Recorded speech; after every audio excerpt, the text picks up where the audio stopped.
Greetings, my beautiful lovelies. It's Emmy. How are you? It's great to see you and welcome back. Today, I'm going to be making some muffins that remind me of growing up. I'm going to be recreating Costco's muffins. Now, if you grew up in the 90s or remember Costco back in the day, they had giant muffins, essentially mini cakes. They're about 4 inches in diameter. They came in a flat on a cardboard base wrapped in plastic wrap. There were 12 of them. I remember distinctly that we would have to cut them in half or into quarters because they were so massive, and they were a great deal. They continued selling the giant muffins up until 2024.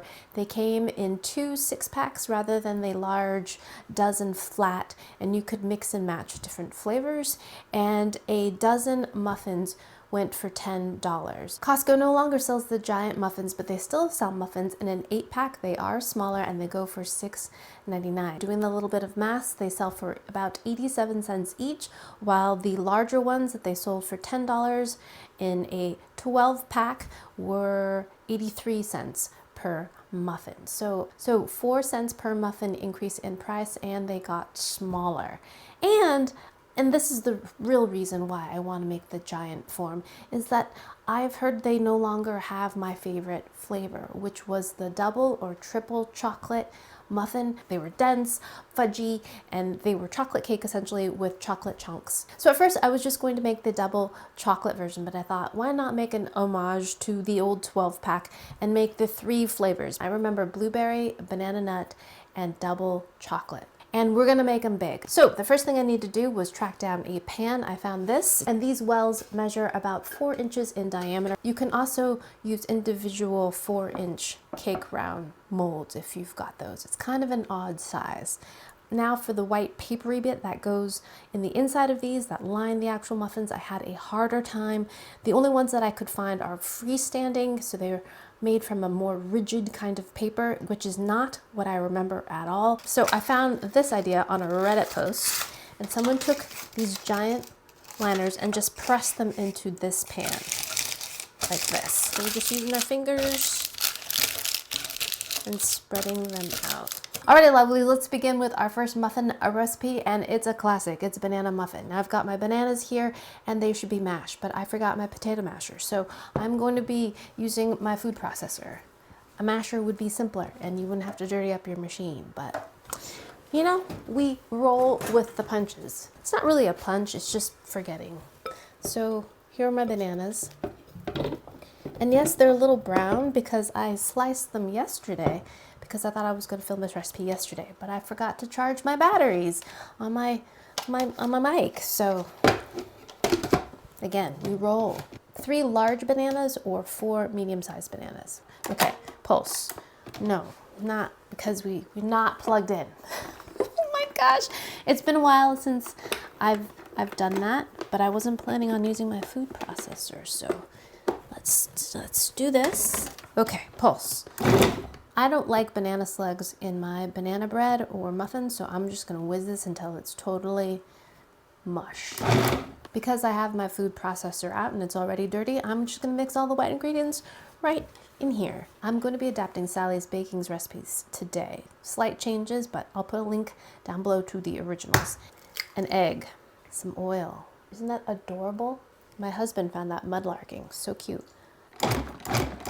Now we're adding, oh my gosh, my brown sugar is not as wet as it was because I had it pre-measured yesterday. Adding our brown sugar.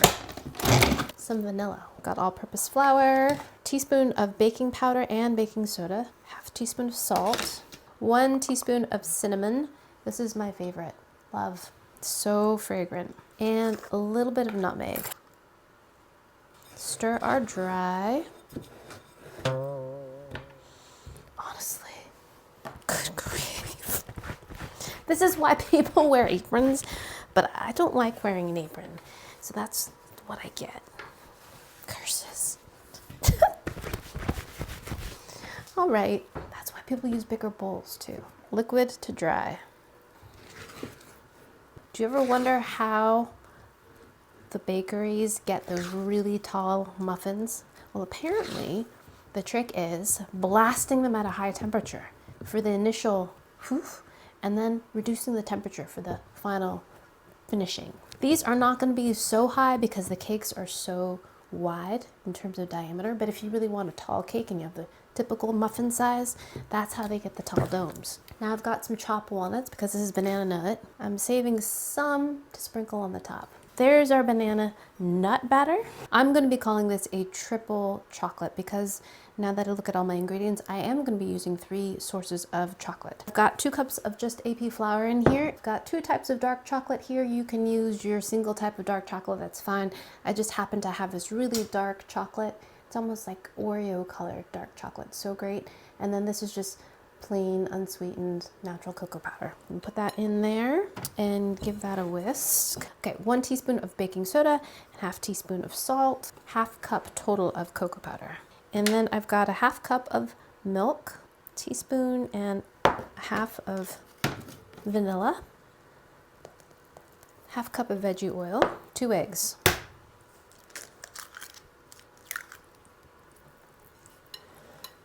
Oh, almost got myself again. Then we've got some sour cream. Oh, sugar. I almost forgot sugar. This would have tasted completely like trash without the sugar. The sour cream is going to react with the baking soda, and that's what's going to leaven these muffins.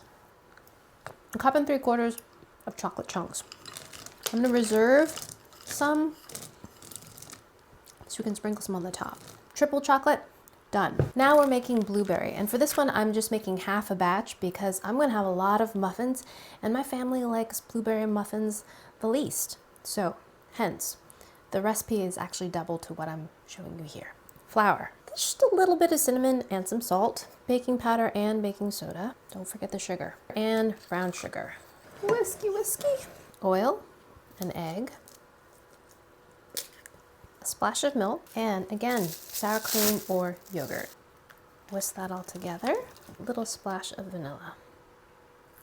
So mix that all together. Then of course, to make these blueberry muffins, we're going to add our blueberries, and you can use fresh or frozen. I love these little tiny blueberries. They're my favorite.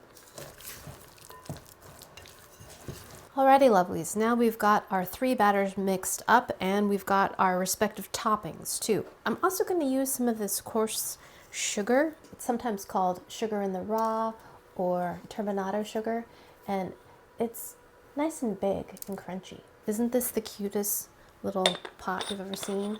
Look at that. It's a yuzu. It's a citrus you can find in Japan, and I got this with yuzu flavored miso.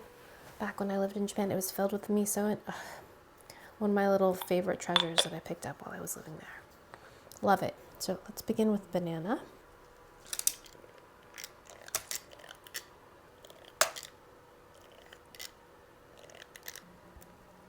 For blueberry, we're just going to add some sugar. And then for banana, some more walnuts. So into our preheated 425-degree Fahrenheit oven for 5 minutes. Then we're going to reduce the temperature down to 350 and bake them for another 22 to 25 minutes, or until a toothpick comes out clean when we pierce them. Then we're going to give these giant muffins a taste. All right, lovelies, see you in a little bit. All right, my lovelies, I am back, and here are my Costco style muffins. Don't they look great? They're huge. Now, I put these in for 22 minutes, and they required an additional 10 more minutes before they were fully cooked. And it makes sense because they are 3 times the size of a typical muffin. Now, to test the method of having a really hot oven and then reducing the temperature, I cooked a regular batch, and look, they puffed up very nicely. Not quite as huge as a bakery muffin, but taller than what I typically bake at home. These have a dome that's more like a bakery style muffin, right? Nice and tall. So I think I will definitely use this technique the next time I bake muffins. Look at that. Yeah, that looks great. Here we go. Let's give them a taste. Itadakimasu.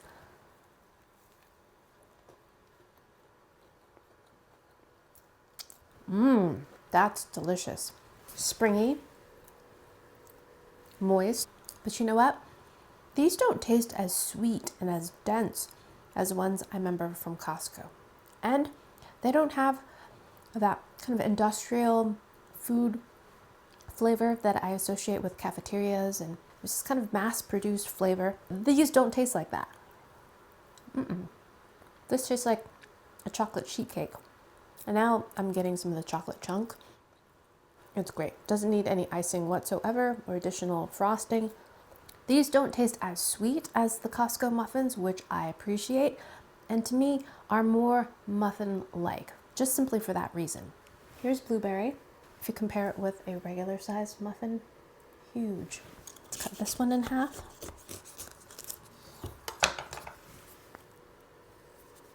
Ooh, look how blue it is. Itadakimasu.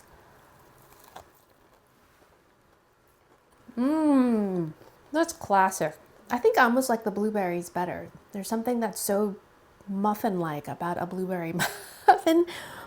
The chocolate one reminds me of chocolate cake, so it's not just like a signifier of muffinness. This too is the perfect balance of sweetness, not too sweet. A lot of those store-bought like muffin bites and the ones that you can find at supermarket bakeries are just too sweet for me, just cloyingly sweet and kind of sticky in moistness. These are not. These are fluffy, light, with the perfect amount of decadence. The blueberries are great. Nice fresh punch of blueberry flavor. And if you have that granulated sugar, I would definitely recommend sprinkling some of that on top, just for a little added sweetness, but mostly for that crunch. There's a nice little crunchy top. Not too sweet, but if you like your muffins really sweet, like the store-bought kind, then these will be on the lighter side for you, but to me these are perfect. Banana, nut, cinnamon. Oh, gorgeous. Oh, now I want a cup of coffee. Okay, banana nut.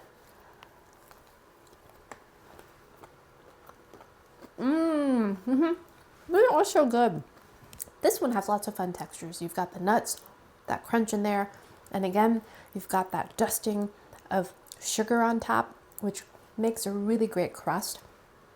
And this one's not too sweet too, perfectly balanced. This one I feel is the moistest and less bouncy and cake-like and more banana bread-like. I think all that banana in there makes for a very moist muffin. And ultimately, a muffin because it's not overly sweet. I think that's what really separates these from cake to me. Even banana bread, a lot of banana breads, I don't know if you've noticed, tend to be very sweet. And I think that's why we like them. I definitely recommend these recipes, whether you want to make the giant Costco size or the individual size. Both of them would be absolutely terrific. I fancy these just because they're so nostalgic. But these are a little bit more manageable in terms of portion size, in my opinion, and very stinking cute. And I definitely do recommend using that high temperature technique and reducing the temperature down so you have a nice little muffin dome on the top. Very professional looking, you know? Tastes great too. That's how you can make giant Costco style muffins at home. Thanks so much for watching. I hope you enjoyed that one. I hope you learned something. Please share this video with your friends. Follow me on social media, like this video, subscribe, and I shall see you in the next one. Toodaloo, take care, bye!